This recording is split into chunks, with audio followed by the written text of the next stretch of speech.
Marriage is like a box of chocolates. Mine came with a fucking mousetrap. I'm Eric Dalton, 38 years old, software engineer, and apparently the world's biggest sucker. My wife Amanda just asked for a break from our 15-year marriage while standing in our granite-countered kitchen, wearing her designer workout gear that costs more than my monthly car payment. "You're too emotionally attached, Eric," she said, not looking up from her phone where she was posting another perfectly filtered selfie. "I need space to find myself." Space to find herself. Right. Because our 4-bedroom house in suburban Dallas wasn't spacious enough for her spiritual journey. "What exactly does that mean?" I asked, watching her scroll through Instagram comments like they contained the secrets of the universe. "It means I'm staying at Lindsay's for a while. The girls can stay here with you during the week, and I'll take them on weekends." Beth, our 12-year-old, walked into the kitchen at that exact moment. She's got my sarcasm and her mother's timing. "Are you guys getting divorced?" she asked, grabbing an apple from the fruit bowl. "We're just taking some time apart, sweetheart," Amanda said in her fake sweet voice, the one she uses for her fitness videos. Beth looked at me with those knowing eyes. "So, divorced." After Amanda left with her Louis Vuitton suitcase, the one I bought her for our anniversary last year, I sat on our couch staring at the family photos on the mantel. 15 years of marriage, 2 beautiful daughters, and a wife who needed to find herself at 35. My phone buzzed. A text from my best friend Tom. "Heard Amanda's staying at Lindsay's. You okay, man?" Small towns. Even in a suburb of 200,000 people, gossip travels faster than bad news. I typed back, "Peachy, living the dream." The next morning, I dropped Beth and 9-year-old Janie at school. Janie's the sensitive one, always drawing pictures and asking questions that cut straight to the heart. "Daddy, is Mommy coming home?" she asked as I walked her to the elementary entrance. "I don't know yet, baby." "She's been acting weird for months," Beth said. "Always at the gym or with Lindsay, and she never laughs at your jokes anymore." Smart kid. Smarter than her old man, apparently. At work, I couldn't concentrate. My boss, Dave, stopped by my cubicle around lunch. "You look like hell, Dalton. Everything okay?" "Wife wants a break. I'm processing." Dave whistled low. "That sucks, man. My ex-wife pulled the same thing. Turned out she was already dating her personal trainer." Personal trainer. The words hit me like a slap. Amanda had been spending a lot of time at Scott's gym lately. Scott Williams, 41, owns Iron Paradise across town, drives a lifted truck with truck nuts hanging from the hitch. Real class act. That evening, I decided to do some light investigating. Not stalking, investigating. There's a difference. I drove to Iron Paradise around 7 p.m., Amanda's usual workout time. Sure enough, her white BMW was in the parking lot, parked right next to Scott's ridiculous truck. I waited and waited. At 8:30, they came out together. Amanda was laughing, actually laughing, at something Scott said. When was the last time she laughed like that with me? Scott put his hand on her lower back as they walked to their cars. My stomach dropped. I followed them at a distance. They drove to Margarita Mike's, a Mexican restaurant downtown. I parked across the street and watched them through the window. They sat on the same side of the booth. Amanda kept touching his arm. My phone rang. Amanda. "Hey, just wanted to let you know I'm having dinner with Lindsay. Might be late." "Sure," I said, watching her lean closer to Scott. "Have fun with Lindsay."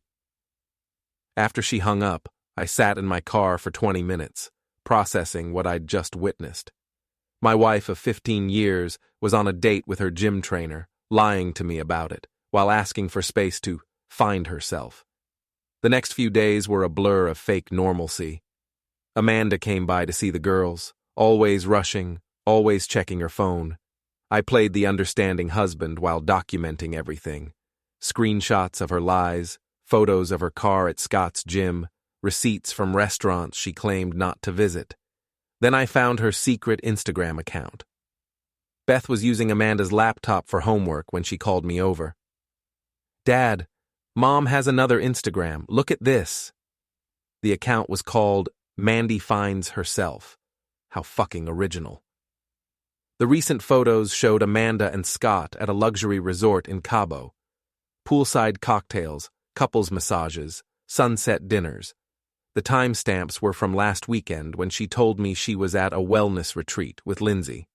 "That's not Lindsay," Beth observed. "No, sweetheart, it's not." That night, I booked a flight to Cabo. Before we dive deeper into this story, I have one small request. Please subscribe, drop a like, comment, and hit that hype button to boost this channel so more people can discover these incredible Reddit stories. Nothing says finding yourself like a $900 a night suite and a guy who calls himself Coach. I landed in Cabo at noon on Friday, carrying nothing but a backpack and a head full of rage. The resort was exactly what you'd expect. Overpriced paradise for people with more money than sense.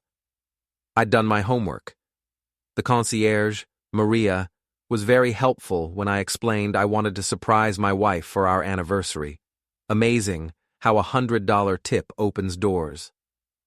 "Senor Williams and his wife are staying in the Ocean View suite," she said.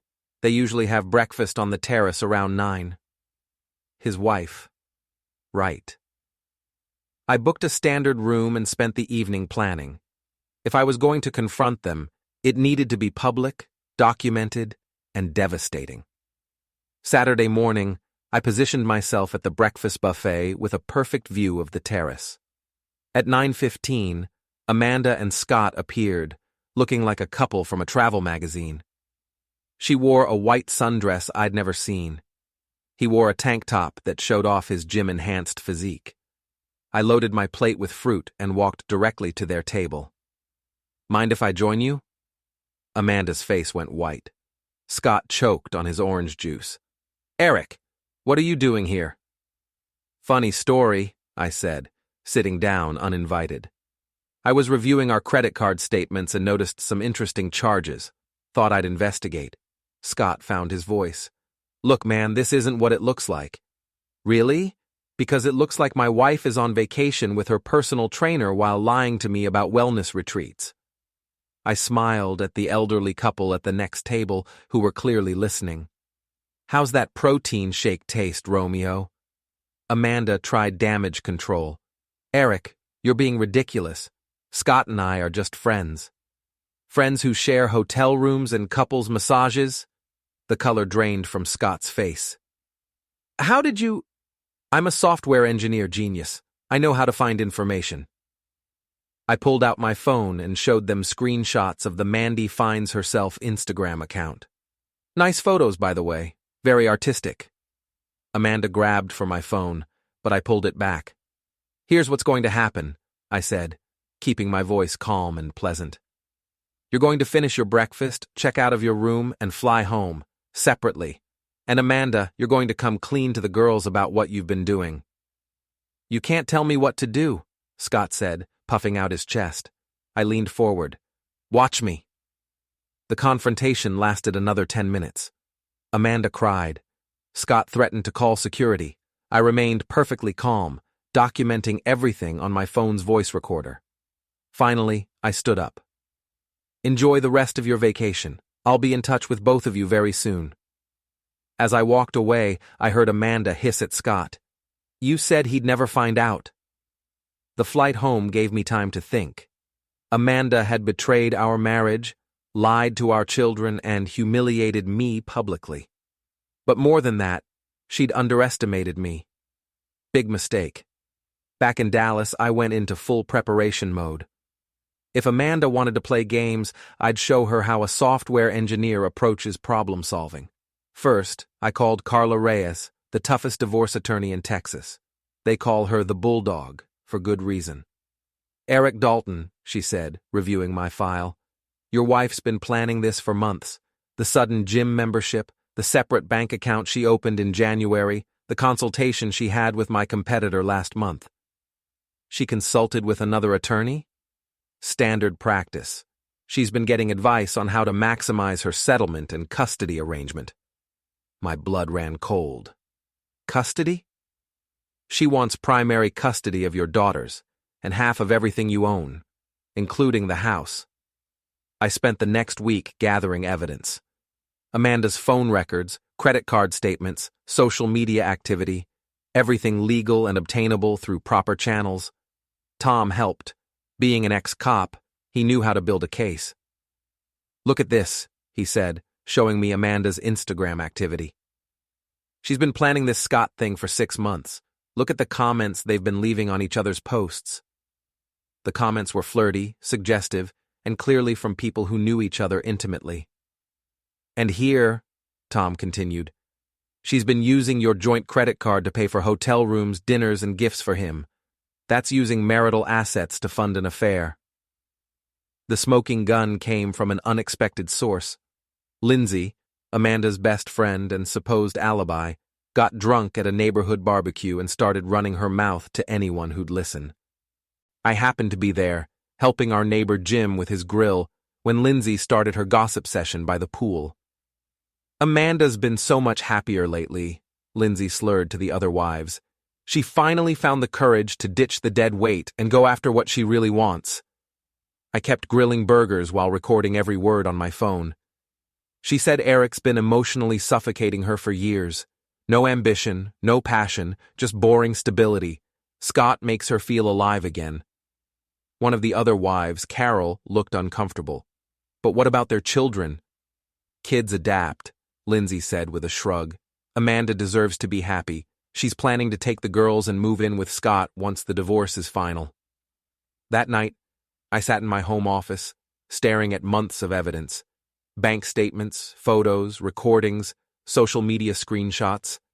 Amanda had been methodically planning to destroy our family while pretending to be the victim. But I had one more card to play. Scott was married too. His wife Jennifer worked as a nurse at Dallas Presbyterian. According to social media, they'd been married 8 years and had no children. I created an anonymous email account and sent Jennifer a carefully curated selection of photos and screenshots. Nothing illegal or obtained improperly, just publicly available information from social media and some photos I'd taken in public places. The subject line read, "Thought you should know." 2 days later, Scott's world exploded. Jennifer filed for divorce and posted everything on Facebook. The photos of Scott and Amanda in Cabo, the flirty Instagram comments, the hotel receipts. She tagged Scott's gym, his friends, and half the people in our social circle. The post went viral locally. Within hours, Scott's gym was getting 1-star reviews and angry phone calls. Amanda's fitness influencer sponsors started dropping her. My phone rang at work. Amanda crying hysterically. "Eric, you have to help me. Someone sent Scott's wife photos of us. My sponsors are canceling contracts. People are calling me horrible names online." "That's terrible," I said, not bothering to hide my satisfaction. "Maybe you should have thought about consequences before you decided to find yourself in another man's bed. This is ruining my life." "Good. Now you know how it feels." She hung up, but I knew this was just the beginning.